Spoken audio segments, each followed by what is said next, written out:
Hello, folks. Thanks so much for joining us, no matter when you're watching this, if you're watching it with us live or you're watching it at some point between May and the start date of your campers summer camp season, so that you can get ready for camp. Welcome. We're so excited to see you, whether that is a week from now, whether it is a couple months from now. We're really excited to see you soon. And let me just give you a couple of intro details.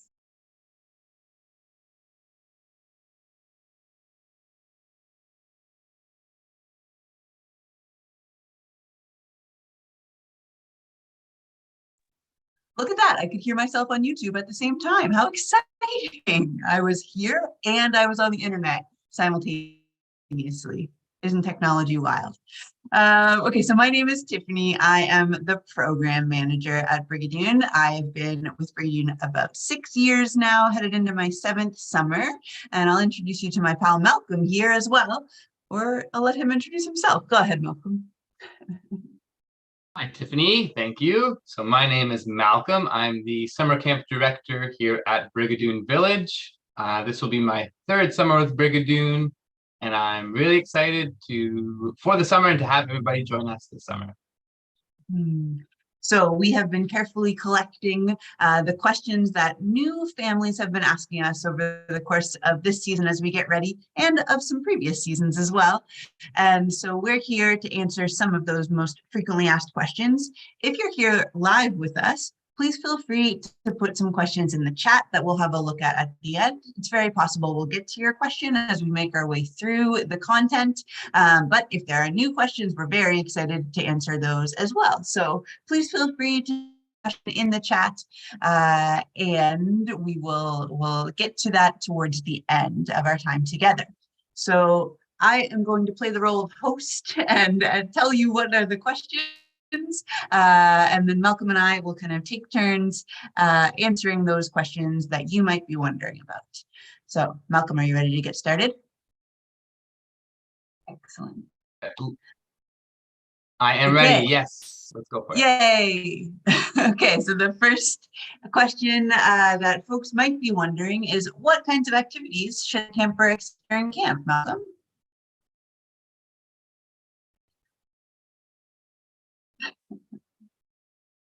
That's a good question, Tiffany. All of our activities that we have at camp, that the campers participate in at camp, we try to plan intentionally to have not only be fun and exciting, but also to hopefully create an experience where the campers are learning something new, or achieving some personal development, or growing into who they are. And so we focus on a couple of camper development outcomes, and those are things like building confidence in our campers, building connections between the campers, or maybe some independence or other things like that.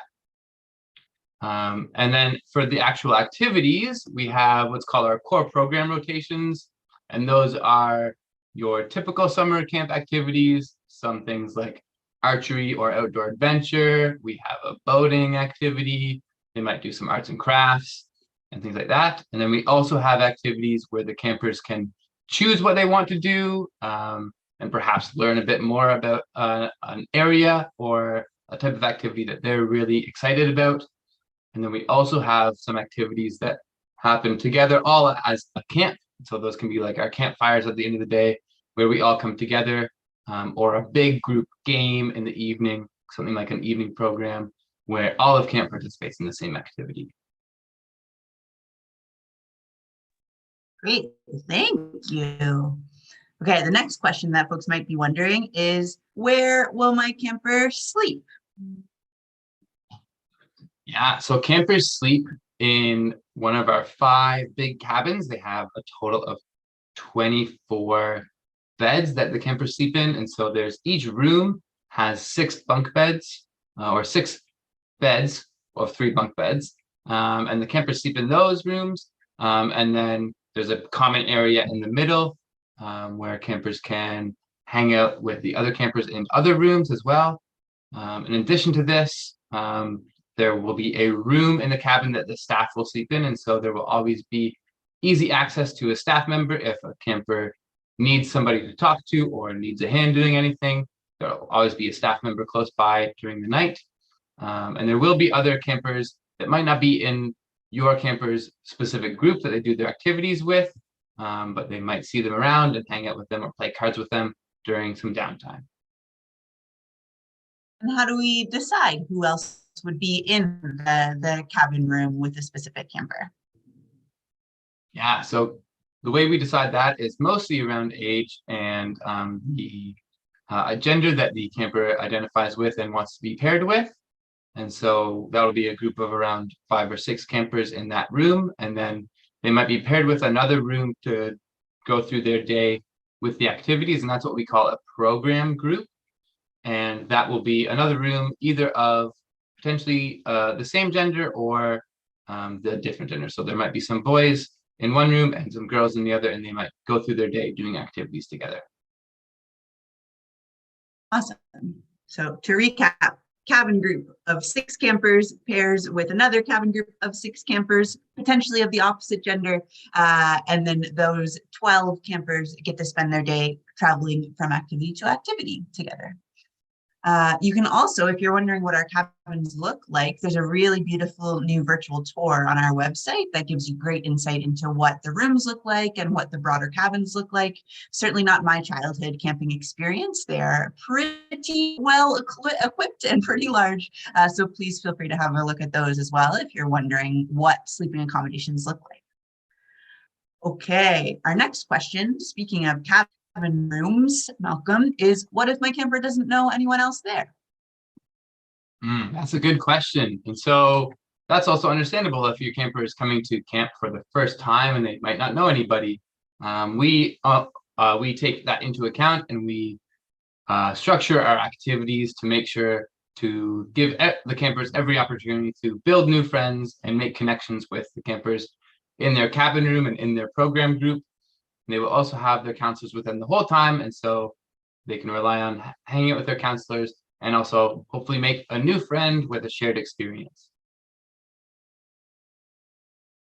Yeah, and we also like to try to pair those folks up too, to make sure that if a couple of people are new to camp and are likely going to be trying to build new connections, that maybe they can help one another feel a little bit more comfortable on day one when it's tricky and scary to go to camp for the first time.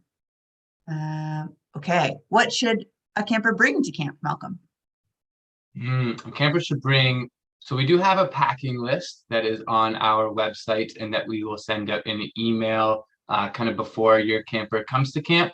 And so that's a good resource to look at the specific things, but overall, you should bring lots of clothes. And so camp is 6 days long. And so you should bring 6 sets of clothing and maybe some extras just in case you get messy. And you should also maybe not pack your favorite clothes because there's a chance that they might get grass stained or might get wet or soapy or covered in paint or what have you, because camp is a fun and silly place. And sometimes we get things on ourselves and that's okay. And they should also pack some clothes for warm weather as well as cold weather. The weather can change very quickly here in Nova Scotia, as you may know. And so being ready for wind and water and also heat and sun. They should pack all of their toiletries, so things to brush their teeth, things to wash themselves with, bedding. So that could be either a fitted sheet and blankets or a sleeping bag, a pillow, and they can bring things from home like a stuffed animal to remind them of home, as well as all of their medication should be packed as well. That's a great segue to the next thing people might be wondering, which is how do we handle medications for campers at camp? Yeah, so during the arrival process at camp, you'll be checked in with the medical staff who will be kind of overseeing your camper while they're at camp, and that will be either a nurse or a doctor. And they will take the camper's medications from you, and they will deliver it to the camper and make sure that the camper gets their meds at the right time. They'll make sure to get all the information that they need to know about the medication from you during the arrival process, so that they have all the information to make sure that the camper is getting the right dosage at the right time throughout their stay here at Brigadoon. Great, thank Tiffany, you. Yeah. I have a question for you. Okay, tell me. Okay, Can you maybe talk about how their medical conditions will be cared for and what might happen if they need medical attention while they're at camp? Absolutely. So since Brigadoon is a camp specifically geared to folks who have chronic health conditions, we take the care of those chronic health conditions very seriously. And so the process of caring for them starts well before campers ever arrive on site with our application process, where we're gathering as much information as we need, and sometimes calling families and asking follow-up questions, sometimes checking in with their healthcare professionals to make sure that we're able to effectively support their needs while they're at camp. We also do a lot of condition-specific staff training for our medical staff, for our counseling and programming staff as well. So if there are any adaptations or any safety risks that we need to be aware of for all of the very fun activities we do at camp, that we've trained our staff in that in advance. We also, for some of our camps, are consulting with dietitians whose expertise is specific to that condition to make sure that we are treating our campers' bellies well while they're at camp with us, and making sure that we're nourishing them effectively in a way that's going to be helpful to their condition rather than harmful to their condition. We also do make sure that we have a great understanding of who's coming to camp in the following week so that we know that we've asked for all the information either before or on arrival day when campers check in. And then we recruit medical staff with a wide range of knowledge and expertise, but we try really hard wherever it's appropriate or applicable to make sure that we have a medical staff team member who is an expert in each of those given conditions week by week. So we have folks join us every week just for a week at a time, and they are typically being slotted into where their expertise is the best fit. While on site, they're going to have kind of one member of the medical staff team who they check in with most often. That's the person who, like Malcolm said, is administering their medications at meal times, at bedtime, whenever the schedule says they should have meds. And then that means that there's a safe adult for your camper to go and talk to about how they're feeling, any questions they have about their condition. We also have a really great network of physicians who are on call for us over the course of the summer. So if we have more questions or there are complications with your camper's condition, we're likely going to talk to the families because you are often experts in your camper's medical condition. And we're also going to ask some questions of the physician on call for that specific condition. And then if we're a little bit nervous about being able to facilitate the care they need on site, or we'd like another opinion, then we're going to err on the side of caution. And we're about 20 minutes away from Valley Regional Hospital in Kentville. So we'll either transport a camper to get medical attention. We'll always let families know if that's going to be the case. Or if it needs to happen a little more urgently than that, then we'll call an ambulance. And like I mentioned, we're about 20 minutes away. But ambulance can manage to get us there a little bit faster because they have the technology. So our process of supporting each of our campers' health conditions is a lengthy one with many steps that we take very seriously. And if you have any questions about how we'll specifically support your camper's health condition at camp, please feel free to get in touch with us. Speaking of ways that we support conditions, Malcolm, can you tell us a little bit about what the food is like at camp? Yeah, that's a good question, Tiffany. And so overall, we try and make the food as both delicious and nutritious as possible. And we try and give everybody a balance of all the food groups throughout the day. So making sure that they're eating plenty of fruits and veggies and also some protein and all of the other food groups. Campers also get 3 meals a day, so breakfast, lunch, and dinner, and then they also get 3 snacks a day. So there's a morning snack, an afternoon snack, and an evening snack. And so there's plenty of time to eat. There's plenty of food to go around. And so if you want more food, you can usually get some.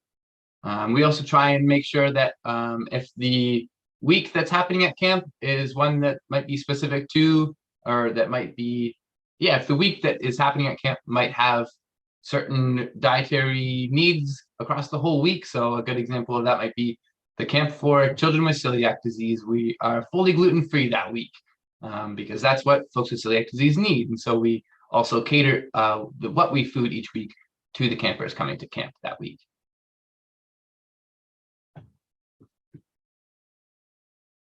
Tiff, Yeah. what if one of the campers coming to us has a severe allergy or food intolerance? How might that be handled at camp? Yeah, so like Malcolm said, we do in some of the cases, if we're talking about a camper with inflammatory bowel disease or with kidney disease or with celiac disease, those are the conditions that often have diet implications. That means that we're going to talk to our dietitians and make sure that we craft a menu that is going to meet their needs. But if it's a specific allergy that your camper has, then you'll have told us that on their application form, please. And so we will make sure that we pass that along to the kitchen staff. We have a really fantastic kitchen team at Brigadoon. And so we will have passed that information along the week before so that we can talk through what that means and what those folks' needs are at camp. We have separate prep areas in our kitchen. For instance, like Malcolm was talking about, we have one prep area in our kitchen that's entirely dedicated gluten-free so that gluten never goes anywhere near it. So we can feel really safe about cross-contamination. And then all kinds of other anaphylactic allergies often find their way to us at camp as well. And so we'll make sure that we're being really careful about cross-contamination. Anyone who has a specific dietary restriction will get a plate which is wrapped and individually labeled with their name on it. And then our staff will sneakily deliver it to them so that we don't have to make them the center of attention because of something like dietary restriction. We'd rather make them the center of attention for what a good friend they are, or how kind they are, or how brave they were when they were trying a new program for the first time. So we'll make sure that we know exactly whose dish it is, exactly whose plate it is, and then we'll sneakily deliver it to them so they don't have to feel like the odd one out. So every camper with a specific dietary restriction or allergy has a specifically wrapped plate so that they can always feel confident in what's being delivered to them at mealtimes. Another meal related question is we often get folks who come to us and they don't have a super wide ranging palate, Malcolm. So what if a camper is coming to us and they only like certain foods or they're not a big fan of the meal that's being served? How do we handle that? Well, we handle that by understanding that some folks do have specific meals that they really like and other ones that they don't like, and that's okay. Where we are accepting of everyone's taste buds and what they like to eat. And so we want to make sure that everyone's also eating well while they are at camp. And so if the camper doesn't like what's on the menu for a specific meal, then we will talk with them and give them some other options of foods that the kitchen can easily prepare relatively quickly. And then depending on what they choose, it might be a grilled cheese, or it might be plain pasta, or something like that.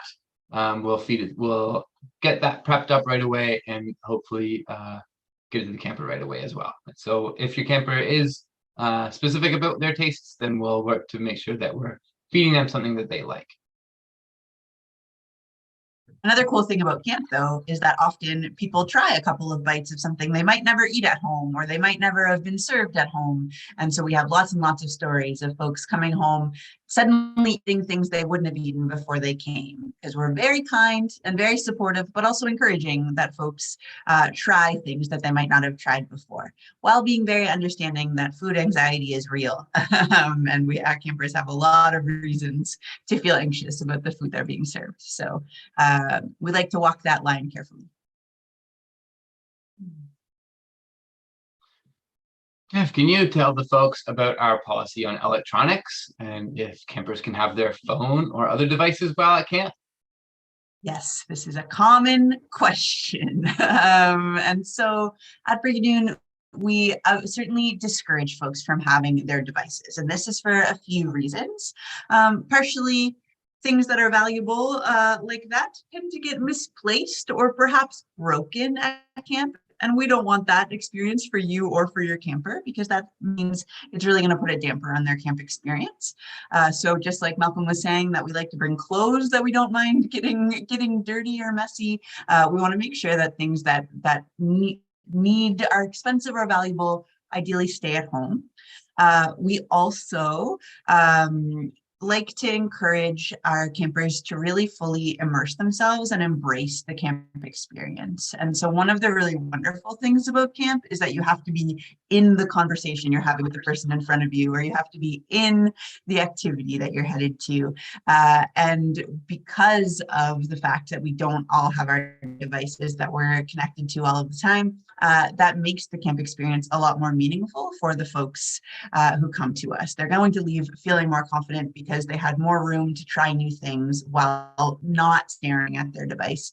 They're going to come home feeling more connected because they had to focus a little bit more on the conversations they were having and the people around them than the device in their hands. We totally understand that this can cause some anxiety for folks. We totally understand that it feels scary and nerve-wracking to send your camper away without having the access to them immediately. Let me tell you that cell phone service and Wi-Fi at camp is just not great anyway. So if they had their device on them, it would be an expensive brick for a lot of the time because we can't actually count on the Wi-Fi and cell phone service in places like the cabins at camp. We do, Malcolm will tell you more in a little bit, have some ways for families to be able to contact their campers while they're at camp. But the no Wi-Fi and no cell phone service, the expensive things being broken part, and the us really wanting people to embrace the camp experience, even though that can be a little bit uncomfortable at first, is why we tend to discourage electronics.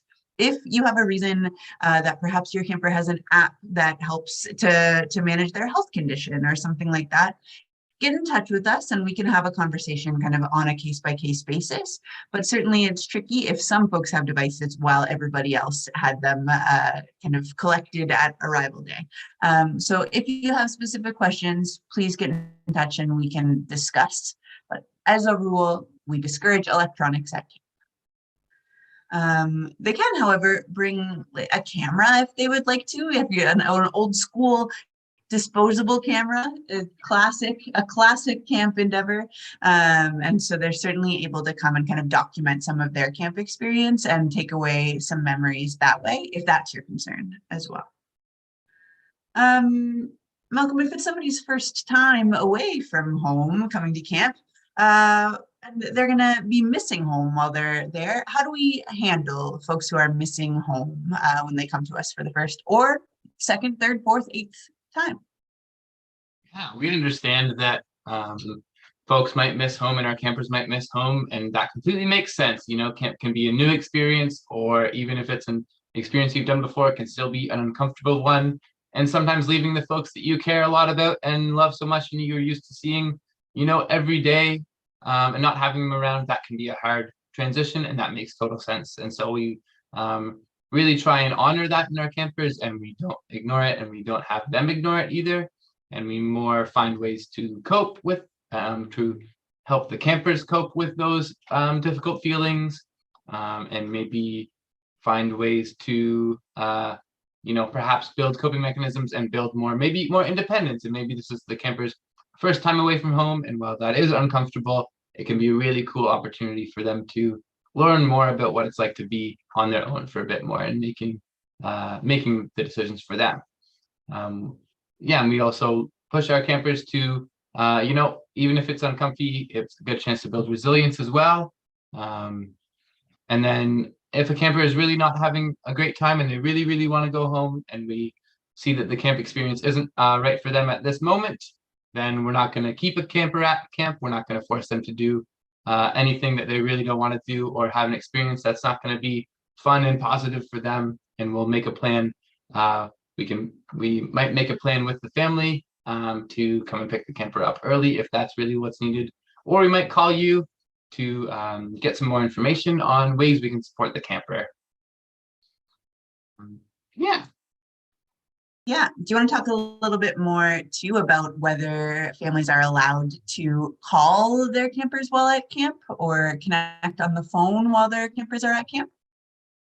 Yeah, so generally we, similar to phones, we discourage campers talking on the phone with folks back home during their time at camp, because we often find that it makes them miss home even more and make it even harder to stay at camp and enjoy the fun things and fun experience that they're having. Certainly that's not a hard and fast rule, but we do tend to shy away from it. If you are worried that your camper might miss home while they're coming to us for the first or however many time, you can send them with letters beforehand that you can give to their counselors to give them throughout the week, or if it's or you can send emails to camp, and then we can print them off and read them to the camper, or things like that, as ways to make the camper feel connected to home, but also not necessarily talking on the phone with you. Another couple of cool ways that we help to connect folks with their campers while they're at camp as well is that every new camper gets a phone call home on Tuesday from a member of our staff team, and returning campers get that option as well. So if you would like to hear from your returning camper, no, that's not what I meant to say. If you'd like to hear from our staff about how your camper is doing, we give everyone that option on Sundays at arrival day. So every new camper gets a phone call home, and every returning camper gets the option. And so someone who is directly involved in the care of your camper will call and say, they tried this activity and this activity and this activity, and this is the new friend they made, and this is how they're doing, so that you can expect that you will get an update. And then even if if folks are not doing well, if they're struggling or they're having a hard time, we're going to let you know. You don't have to worry that your camper is having a really terrible time and we're not saying anything about it. If something happens before Tuesday, we're going to call and let you know, because we care about keeping you in the loop, and you're going to be our best line of defense for helping to set your camper up for success as well. So you can always expect to hear from us if we need your support, or if there's anything happening that you should know. But then everyone will get a call on Tuesday. We also do daily photo uploads during the summer camp season as well. So we'll give you a link specific to your camper's camp session, and that means that each day you can log on and see what's been happening at camp. It won't necessarily guarantee a picture of every single kid every single day, because there's a lot going on at camp, but we'll try our best, and that's a way that you can see what's been happening and how your camper is doing as well. Okay, do you have another question for me, Malcolm? I do. I'm wondering what the COVID protocols are going to be like this year for Brigadoon Village. Can you tell us more about that, Tiffany? Sure can. That's a great question. So we're in an interesting time with COVID in that protocols are going mostly down, but COVID is still existing. People are still testing positive on a regular basis, and our camper population, of course, is a little bit more susceptible to infection than many are. And so we haven't 100% confirmed what those COVID protocols will look like for this year.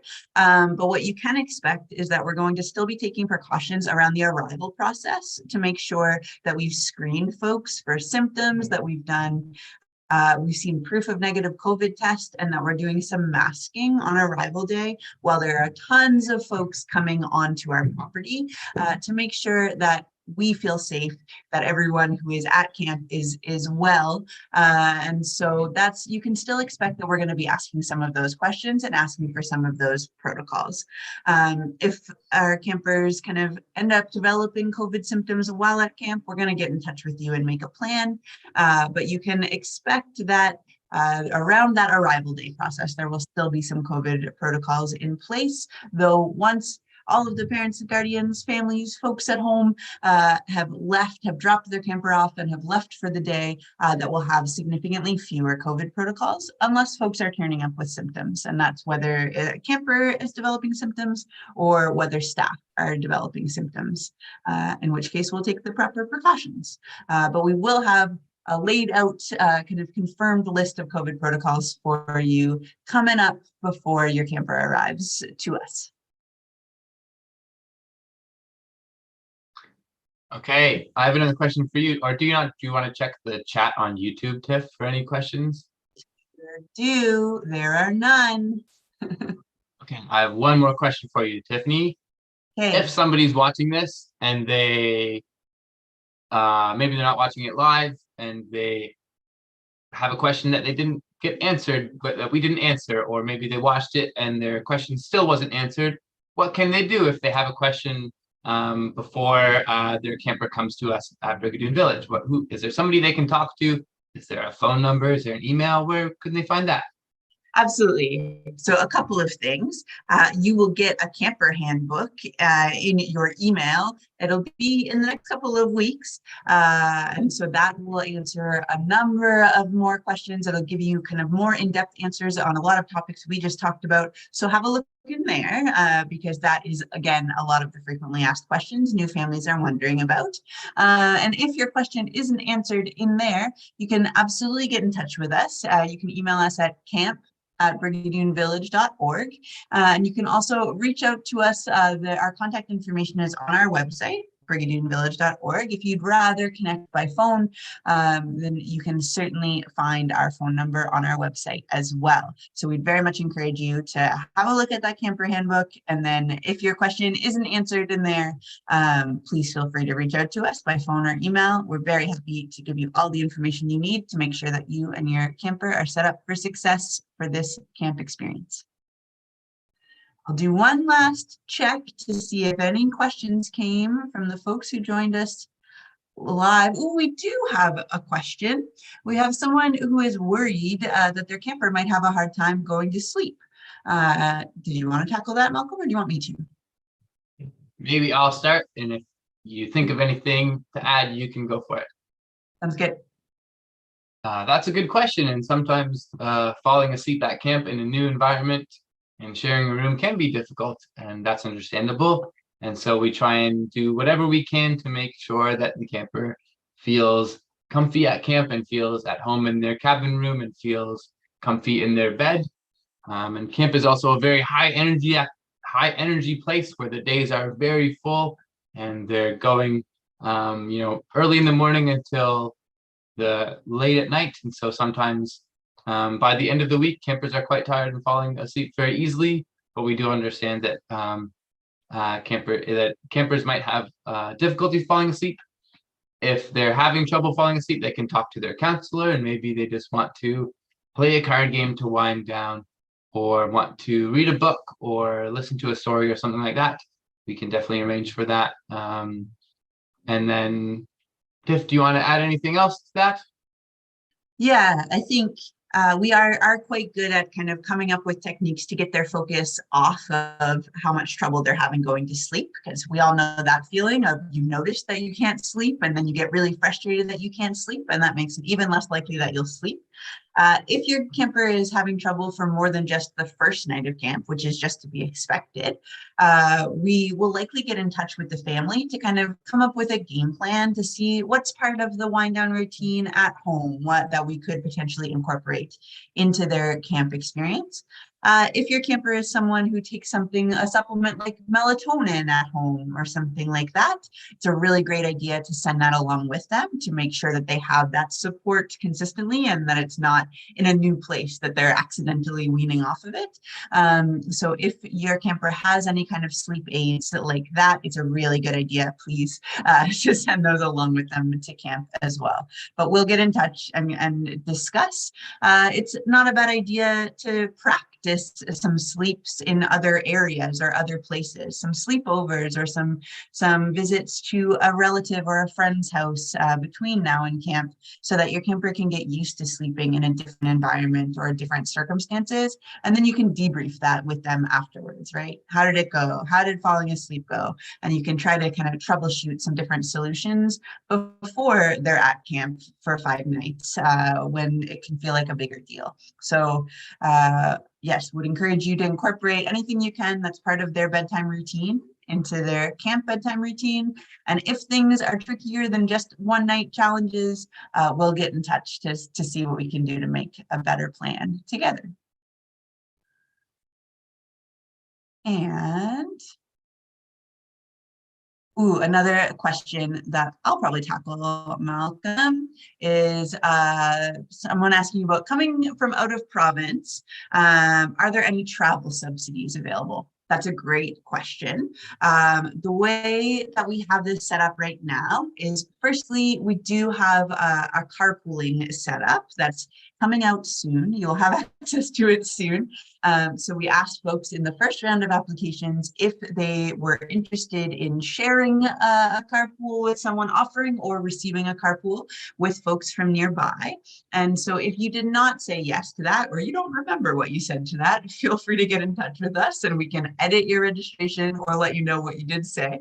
And so in the next little while, in the next few weeks, we will be publishing that database of folks who said yes to that, so people can connect just with other folks who are from their same camp session and from a similar area to them. So that's, that's a way that we can reduce the cost.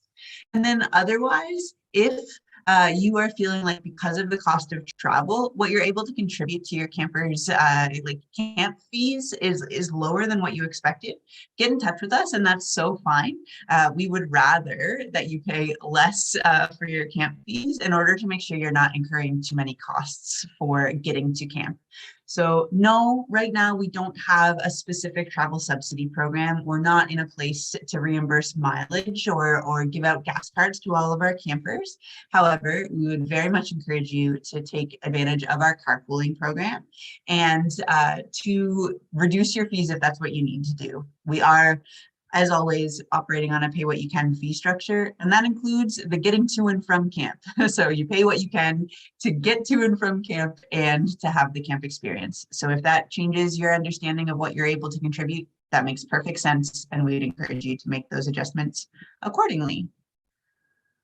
That looks like the questions that we have, but like we mentioned, please do get in touch with us. Please do have a look at that camper handbook, and that's going to answer a lot more questions.